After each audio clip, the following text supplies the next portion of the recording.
जैसा कि जैन आचार्य हेमचंद्र ने कहा था, ज्ञान किसी भी स्रोत से प्राप्त किया जा सकता है। यह गंगा नदी की तरह है जिस पर कोई अपने बाप की संपत्ति होने का दावा नहीं कर सकता। बिल्कुल सही। आज हम इसी पर थोड़ी गहराई से बात कर रहे हैं, ज्ञान और सत्य की प्रकृति पर, खासकर भारतीय परंपराओं में ये कैसे देखा गया है। हाँ, और ये चर्चा द प्रिंट में छपे एक लेख के कुछ विचारों से जुड़ी है। बिल्कुल। और हमारा मकसद ये समझना है कि भारत में सत्य को अक्सर इतना तरल, इतना बहुआयामी क्यों माना गया, और ये सोच आज के समय में खासतौर पर जो यूपीएससी की तैयारी कर रहे हैं उनके लिए क्यों जरूरी हो सकती है। हाँ, तो चलिए इसी को खोलते हैं।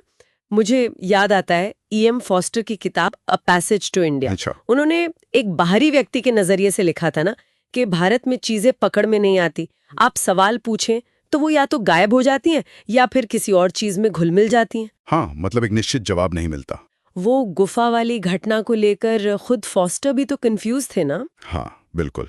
और वो मानते भी कि शायद दूसरी व्याख्याएं भी हो सकती हैं।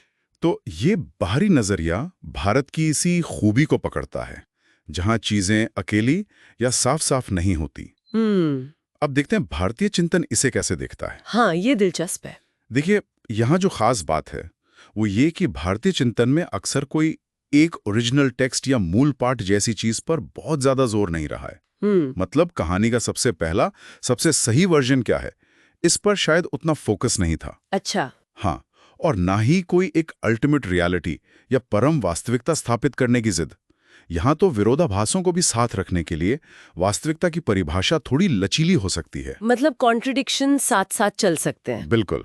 और जब ये माना जाता है कि भाई सत्य बहुल हैं, एक से ज्यादा हैं, तो जाहिर है किसी कहानी का सही वर्जन भी अकेला नहीं होगा, वो भी कई होंगे। ये तो कुछ लेवी स्ट्रॉस के मिथकों वाले आइडिया जैसा है। हाँ, काफी मिलता जुलता है। जैसे उन्होंने कहा था कि अलग अलग कल्चर में एक ही कहानी के कई रूप मिलते हैं और वो सब मिलकर ही कहानी का पूरा मतलब बनाते हैं। हर वर्जन अपने आप में सच है उस संदर्भ में। इसका कोई उदाहरण है हमारी अपनी परंपराओं में? हाँ, है ना।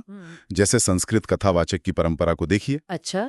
मान लीजिए कोई कथा सुना रहा है और सुनने वालों में से कोई कह दे, अरे हमने तो ये कहानी ऐसे नहीं, जरा अलग सुनिए। हाँ, ऐसा तो होता है अक्सर। तो कथावाचक क्या जवाब देता है? वो अक्सर कहता है, हाँ वो भी सच है, पर आपका वाला जो वर्जन है ना, वो शायद किसी दूसरे युग, किसी कल्प में हुआ होगा या किसी पिछले जन्म की बात होगी। अरे वाह, मतलब झगड़ा नहीं बल्कि उसे भी शामिल कर लिया। बिल्कुल। यानी जोर इस बात पर नहीं है कि घटना कब और कहाँ हुई, उसकी डेट और लोकेशन पर नहीं। जोर इस पर है कि वो घटना या उसका पैटर्न बार बार होता है, कई जगहों पर, कई समयों में। मिथक खुद को दोहराता है, पर वो इतिहास की तरह सीधी रेखा में नहीं चलता। तो कोई वर्जन दुखद हो सकता है, कोई मजेदार। हाँ, कोई ट्रैजिक, कोई कॉमिक, कोई भी कैसे भी आ सकता है। महत्व ऐतिहासिक सटीकता से ज्यादा उसके गहरे अर्थ में है। और जैन परंपरा वाला किस्सा आचार्य हेमचंद्र का, वो तो इस बात को और भी साफ करता है। हाँ, वो किस्सा तो बहुत ही मशहूर है। हेमचंद्र अपने अनुयायियों को बता रहे थे कि महाभारत के पांडव वो अपने जीवन के अंत में जैन मुनि बन गए थे। अच्छा, ये तो महाभारत से अलग बात हुई। हाँ, तो जाहिर है ब्राह्मणों ने आपत्ति की, राजा के पास गए, शिकायत की कि देखिए व्यास जी ने जो प्रामाणिक महाभारत लिखी है उसमें तो पांडव हिमालय में गलकर मरे थे। तो फिर इस विरोधाभास को हेमचंद्र ने कैसे सुलझाया? उन्होंने जरूर कोई दिलचस्प तर्क दिया होगा। बिल्कुल, उन्होंने बड़ी चतुराई से और गहरे ज्ञान से जवाब दिया।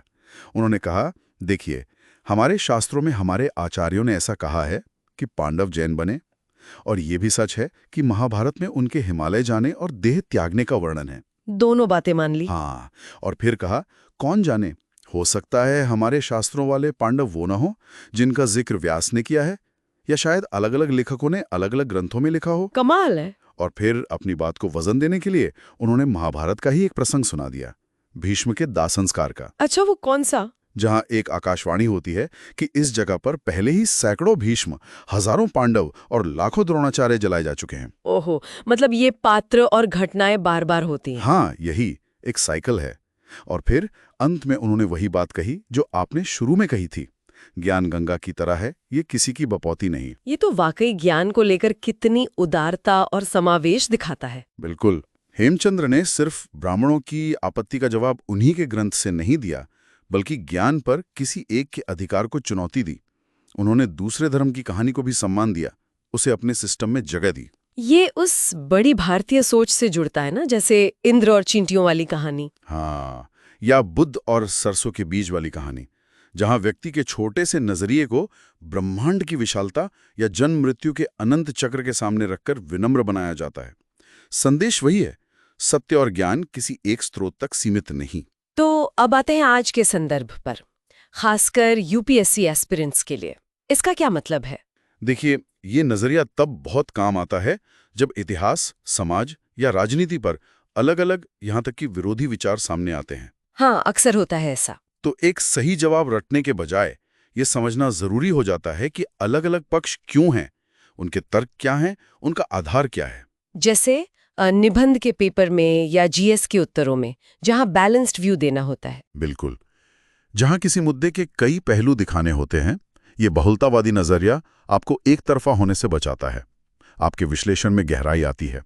आप ये दिखा पाते हैं कि आप अलग-अलग दृष्टिकोणों को समझते हैं, उनका सम्मान करते हैं, भले ही आप अंत में किसी एक निष्कर्ष पर पहुंचे। यानी क्रिटिकल थिंकिंग को बढ़ावा मिलता है इससे। सही कहा।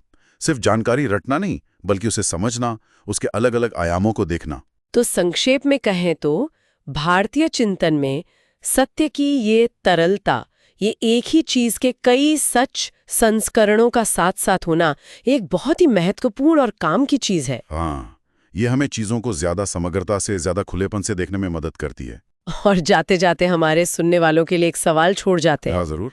आज के भारत में जहां हम अक्सर देखते हैं कि एक सिंगल ट्रूथ या एक खास नैरेटिव पर बहुत जोर दिया जाता है, वहां सत्य का ये पारंपरिक बहुलवादी नजरिया आपसी बातचीत, सहनशीलता और समझ को बेहतर बनाने में कैसे मदद कर सकता है? ये सोचने वाली बात है। इस पर जरूर सोचिएगा, और अगर आपको हमारी ये चर्चा, ये विश्लेषण उपयोगी लगा हो तो इसे लाइक करें, हमारे चैनल को सब्सक्राइब करें। और अगर आपके कोई सवाल या विचार हैं तो नीचे कमेंट सेक्शन में जरूर लिखें। हमें आपके फीडबैक का इंतजार रहेगा।